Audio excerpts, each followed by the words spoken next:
Chakcha Morning! We discussed how history education should be taken place. Here is some scene of class. This is Japan, US, UK, and South Korea. So today, we like to talk about the result of our survey and discussion comparing with South Korean education. We choose Japan and South Korea because we studied some topics about South Korea in the class. At first, I like to talk about history education in South Korea. They normally learn history from middle school. In class, teachers give their lessons and students just listen to teachers. And also they study history for exam, same as Japan. They learn pre-modern history more than contemporary history, but exam covers 30% of pre-modern history and 70% of contemporary history. Next, I like to talk about textbook. They use government-approved textbook from elementary school to high school. And they give weight to national history. Then, let's pick up an example to know the difference. So, it's Japan's annexation of Korea. From 1994, Japan made 3 arguments with Korea and take diplomacy, finance, domestic affairs, and military. Then, an incident triggered annexation. Japanese President Hirohito Ito was killed by An Ju-kun, who is a member of a Korean resistance. Japanese government used this fact to control Korea in 1910. Contents in Japanese textbooks are only what I said. However, Japan has argued with Korea about it is legal or not. In 2001, international conference about this annexation was held, and it was considered legal.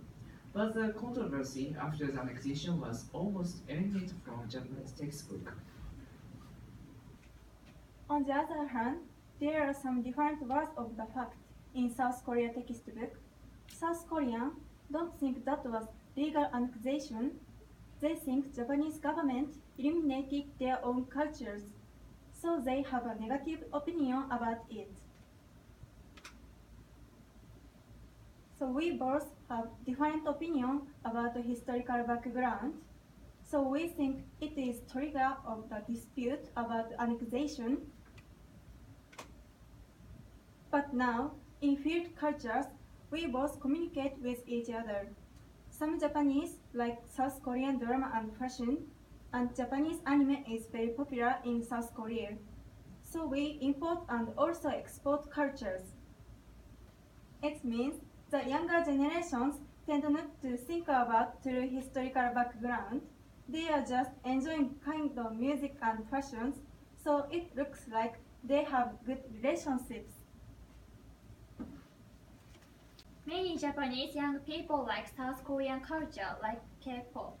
South Korean young people also like Japanese culture. Then does this mean these two countries really made peace? Maybe the answer is no, because some people in both two countries tend to dislike each other. The reason is there is misunderstanding about history between South Korea and Japan. The people were taught biased history in school. Because they have different claims, they can still make peace. And now, a lot of people like each other's countries.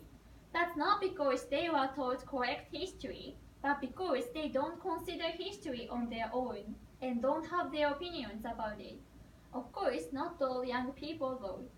It's certainly a good thing that younger generations like the cultures each other.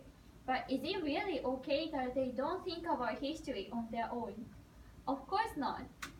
We need to reconsider and change the policy of history education. Because most students study history only for exam, they just memorize details like year number. There are almost no time to think about their opinions in the class. It's just like they don't understand the true meaning of learning history. Okay, we need to think about this question to improve history education. What is the true meaning of learning history? To find the answer of this question, it's necessary for us to reconsider history education. So we discussed this question a lot.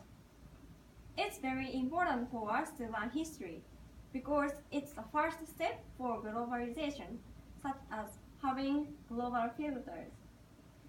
Also, learning history gives us chances to think about problems around us. So, how should history education be taken place? We think history education needs to be reformed. It means being critical and introducing global history. We found 3 necessary points to improve history education. Eliminate bias, think deeply, and share ideas.